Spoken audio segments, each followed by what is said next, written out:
So I figured we would start off 2025 with a big bang, and that's exactly what happened. My main PC right here that I do all my editing on and everything else pretty much exploded.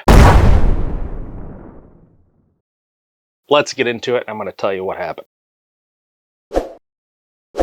So the word explosion may be a little overkill to actually what happened, but in a sense it is what happened.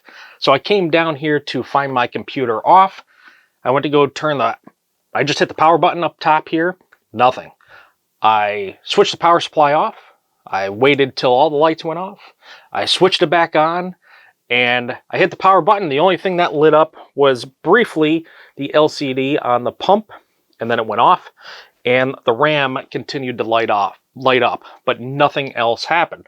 So I unplugged it and I waited a full minute, plugged it back in, and that's where I heard a very, very loud pop, and that was the end of at least the power supply. And that's why we have a power supply here beside me, just to see if we can diagnose it. I'm pretty sure it's the power supply. I'm hoping nothing else got damaged along the way. We didn't have any power spikes in the last few days, so I don't know exactly why this gave out. Now, what's in here is an NZXT 1200 watt power supply. Way overkill for what I have. Matter of fact, I added up the best I could for what I have. I have a graphics card in here that is a 3070 Ti, and I have 10 fans in here by Leon Lee. So between all the fans, the graphics card, a 14900K processor, even if you max everything out, we're only talking like 650 watts. And that's being creative with some wattages, you know, for putting out max. That's with all the RGB lighting going on the fans and all that. Plus this motherboard can support a lot more. I don't think I am maxing out. I don't even think I'm pushing over 700 watts. Even the pump, I think, is only like 10, 12 watts. Let's see what we can figure out here. Now, right here, I do have a 750 watt, which I think is going to be plenty for not only testing, but actually replacing it. And then I can RMA this power supply in here if that is the problem. That's what we're gonna do. I think we're gonna just do a quick test on it. In other words, I am just going to pull all the necessary connections off here. I don't even care about the RGB, but I do have to pull like the pump off because that needs power.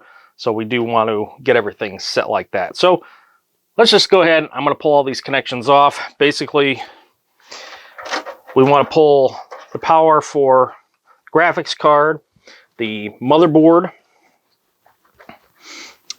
I'm going to leave everything else, I think, connected to the motherboard. And I do have to remove these EPS power connections up here, which is actually going to be kind of difficult.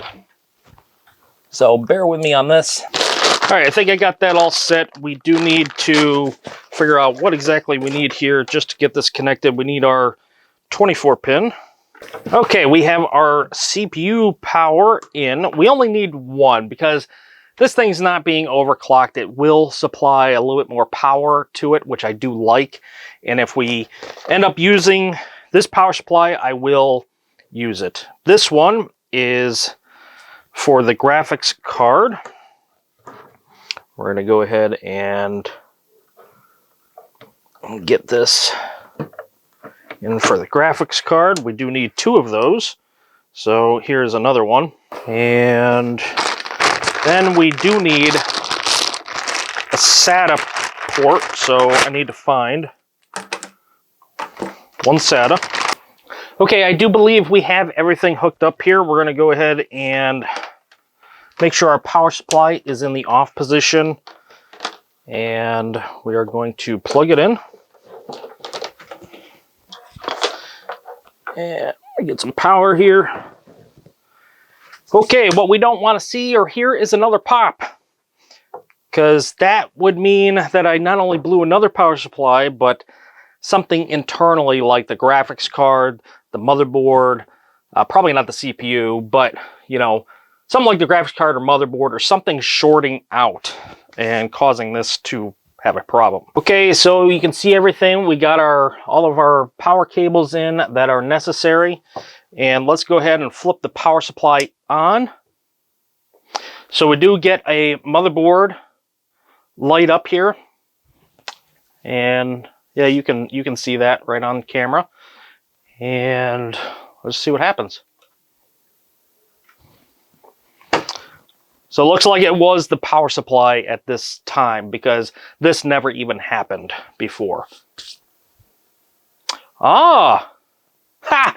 I didn't even notice this, but there is a dead bug in here. That's a stink bug too.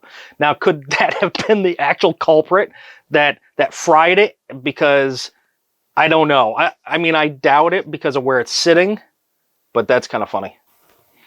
It's a little stink bug. Look at that. And I am back into Windows over there, as we can see, and everything appears to be working very normal right now. So, looks like I'm going to be getting a new power supply. This is going to go into it for temporary, because this is actually my last power supply that I do have. So the good news is I was just checking to make sure all my drives are there, which they are. Everything seems to be lit. The Leon Lee software is displaying it correctly. So it looks like there's no other damage to it. Potentially there's really not. So looks like it just was a power supply issue that went poof. There's not really much I'm going to do with that power supply. We'll bring it out. Maybe I'll give it a sniff test, but we know that's going to result in it's either going to smell or it's not, but it's still dead. Only other thing we could do is kind of look through the grills of the power supply, because I'm not taking it apart because it is going to get RMA'd. That power supply that I have in here is less than a year old, or right at a year old. It's not very old, because I built this PC about 11 and a half months ago. So it's still under warranty.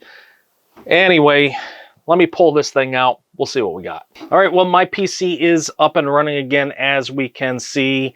I don't actually have it hooked up to the monitor anymore, but I just wanted to turn it back on to make sure my wiring was good. I did do cable management, not quite as tidy as I had it, but still pretty good. Anyway, this is the NZXT 1200 watt that came out of it, and we can also see the sticker on here that if you removed it, it does void the warranty. So we can see that there's screws, not the bigger screws, but the smaller ones on the very corner. Those are the ones that you would remove to take this cover off. And quite frankly, I smell nothing. Nothing smells burnt, but I did hear a pop. I could have swore I seen a pop, but that could have just been me and thinking my life was over when that happened. But I did hear the bang. But we're going to get this thing boxed up and ready to ship out, hopefully in the next day or two. That way I can get this back. Now, quite frankly, if I don't have a problem with this 750 being in here as far as wattage-wise, I thought I was going to do more with this in the future. But I guess if it's in there and it's working, there's no sense in changing it out again. I'll just get another 1200 watt here, in exchange, and we'll do a different project with it. So it'll just sit on the shelf. All right, guys, feel free to subscribe and hit that bell icon next to the subscription button to get notified for any future videos that I do post. Go ahead and hit that thumbs up button to keep the algorithm going and show love and support to the channel. Maybe you don't like this video, but you know what? It's just showing support for me. That's it. I don't just make these type of videos. I do make other ones, builds and etc. and reviews. So you might like something else to get notified about. Anyway, go ahead and leave your comments down below if you wish. That's going to wrap it up for this. This one's fixed. It was a pretty easy fix. I'm glad it was just a power supply and nothing like the motherboard or anything like that. But anyway, we'll see you guys next time.